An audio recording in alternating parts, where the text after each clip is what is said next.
पैठणमध्ये ना 3 आश्चर्यकारक गोष्टी आहेत, म्हणजे लोकांना ऐकून नवल वाटतं त्या गोष्टींचं. एक म्हणजे पैठणची मुळात ओळख पालथी नगरी म्हणून आहे, ती एक. त्यानंतर नाथांची रांजण भरण्याची प्रक्रिया, तो त्या दिवशीच भरला जातो वगैरे, ते तुम्ही सांगालच. आणि तिसरं म्हणजे पालखी निघण्याच्या दिवशी, म्हणजे पंढरीला निघण्याच्या दिवशी हमखास येणारा पाऊस. याकडे तुम्ही कसं बघता? दुसरा प्रश्न असा होता की नाथ महाराजांचा रांजण.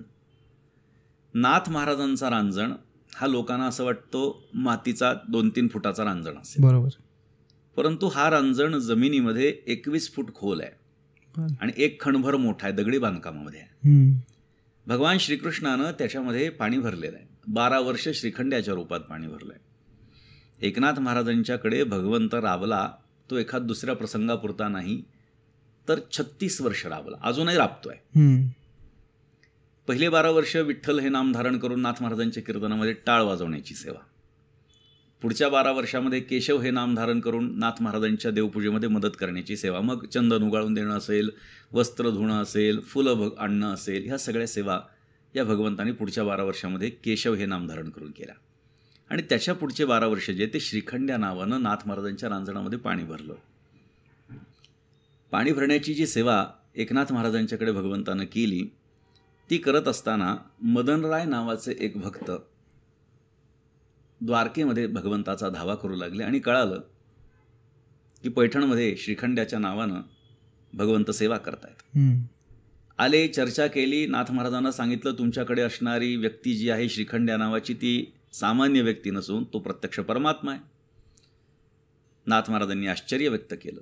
अर्थात एकनाथ महाराज हे स्वतःच महाविष्णूचे अवतार आहेत. मग महाविष्णू दुसऱ्या रूपात आपल्याकडे सेवा करतो हे त्यांना कळणार नाही का? निश्चितपणे कळालं. मग सेवा का करू दिली? तर संत असल्यामुळे, हे त्याचं उत्तर आहे. ओके. संत हे समदर्शिनः असतात. चराचरामध्ये एकच परमात्मा व्याप्त आहे. मग सामान्य माणसातही परमात्माचं आहे आणि परमात्म्यातही जर परमात्माचं आहे तर नाथ महाराजांनी विशेष महत्त्व द्यायचं काही कारण नाही भगवंताला. आणि म्हणून तरीसुद्धा आश्चर्य व्यक्त केलं, दुःख झालं, धावा केला, आवाज दिला, श्रीखंड्या प्रगट झाला आणि त्या दोघांना पूर्ण रूपात दर्शन दिलं. आईसाहेब गिरजाबाई तिकडनं आल्या आणि त्यांनी सांगितलं की माझी इच्छा तर अशी होती की तुझं लग्न लावून द्यायचं आहे, कारण 18-20 वर्षांचं वय भगवंताचं श्रीखंड्याच्या रूपात. भगवंतानं सांगितलं आईसाहेब आधी 16,108 बायका आहेत म्हणले, नका जास्त अजून वाढू. नाथ महाराजांनी माझ्या लग्नाचं वर्णन जर केलं तर तुम्हाला माझं लग्न लावण्याचं समाधान प्राप्त होईल. त्यानंतर एकनाथ महाराजांनी रुक्मिणी स्वयंवर या ग्रंथाची रचना ही काशीमध्ये केली. आजही जो उपवर मुलगा आहे, उपवर मुलगी आहे, ज्यांचं लग्न जमत नाही, ज्याला अनुरूप जोडीदार मिळत नाही, यथायोग्य पद्धतीनं नियम पाळून जर का त्याचं पारायण एकनाथ महाराजांच्या रुक्मिणी स्वयंवराचं केलं तर त्यांना अनुरूप साथीदार मिळतो, अशी आज हजारो लोकांचा हा अनुभव आहे.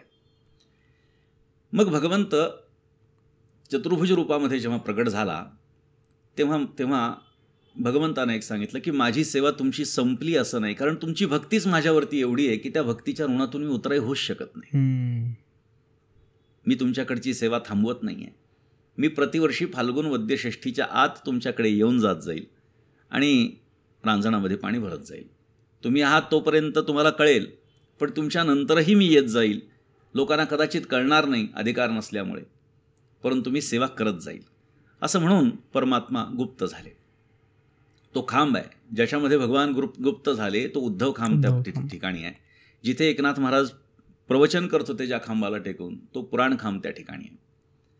भगवान त्या ठिकाणी गुप्त झाल्याच्या नंतर मग पुढे काय, नाथ महाराजांनी समाधी घेईपर्यंत तर परमात्मा येऊन नाथ महाराजांच्या रांजणामध्ये पाणी भरण्याची सेवा करू लागला. परंतु त्यांच्या पश्चात आजही भगवंताची कावड तिथे येते. फाल्गुन वद्य द्वितीया बीजेच्या दिवशी रांजणाची पूजा असते नाथवंशीयांच्यातर्फे आणि तिथे पाणी भरायला सुरुवात होते. भगवंताची कावड ही पंचमीपर्यंत येणं अपेक्षित असतं. बरोबर. कारण पंचमीपर्यंत आलं तरच पुढचा उत्सव सुरू होतो. जोपर्यंत भगवंताची कावड त्या रांजणात पडत नाही तोपर्यंत तो रांजण भरत नाही, आणि जोपर्यंत रांजण भरत नाही तोपर्यंत आम्ही एकनाथ षष्ठीचा उत्सव सुरू करत नाही. ही परंपरा चालत आलेली आहे. मग कोणाच्या हाताने तो रांजण भरेल माहिती नाही. काही लोकांना कदाचित थोतांड वाटेल, काही लोकांना वाटेल हे काहीच्या काही बोलतायत, परंतु मी स्वतः साक्षीदार आहे. 2 घटना त्याच्यावर संशय करण्याच्या दृष्टीनं घडलेल्या आहेत. मी स्वतः साक्षीदार आहे. साधारणतः एक 7-8 वर्षांचा असेल, 8-10 वर्षांचा असेल कदाचित. गल्लीतल्या काही लोकांनी असा विचार केला की हा रांजण लवकर भरून टाकू, म्हणजे बंद करता येईल. त्यासाठी ट्रॉली, ट्रॅक्टरची सोय केली. त्याच्यामध्ये मोठमोठे ड्रम्स ठेवले आणि गोदावरीमध्ये रात्रीतनं जायचं आणि रात्रीतनं हा रांजण भरून टाकायचा. जेव्हा ट्रॅक्टर नदीमध्ये गेलं, पात्रामध्ये गेलं, तेव्हा सगळेच्या सगळे ड्रम पाण्याने भरले. परंतु ते ट्रॅक्टर अशा पद्धतीनं अडकलं चतुर्थीच्या पंचमीच्या दिवशी की ते ट्रॅक्टर नाथषष्ठी होईपर्यंत निघालं नाही. ही पहिली परीक्षा. की परीक्षा घेण्याचा प्रयत्न केला पण सफलता आली नाही. परमात्म्याची गोष्ट खोटी असू शकत नाही, नाथ महाराजांची गोष्ट ही खोटी असू शकत नाही. दुसरं उदाहरण, त्याच्याच दुसऱ्या वर्षी ट्रॅक्टरवरती टूल बॉक्स असतो, त्या टूल बॉक्सवरती मी बसलेलो आणि टूल बॉक्सवरती बसल्यानंतर पुन्हा नेहमीप्रमाणे ट्रॉलीमध्ये सगळे ड्रम्स वगैरे भरले आणि निघालो. आश्चर्य वाटेल, ट्रॅक्टरचं जे मोठं चाक आहे ते वाकडं होऊन स्टेअरिंगवर आलं. म्हणजे अगदी माझे पाय त्याच्यात अडकणार, तर एकाने मला लहान असल्यामुळे ओढून घेतलं आणि तेव्हापासून ठरवलं की या गोष्टीची परीक्षा इथून पुढे बघायची नाही. भगवान येईलच, रांजण भरेलच आणि षष्ठी होईलच.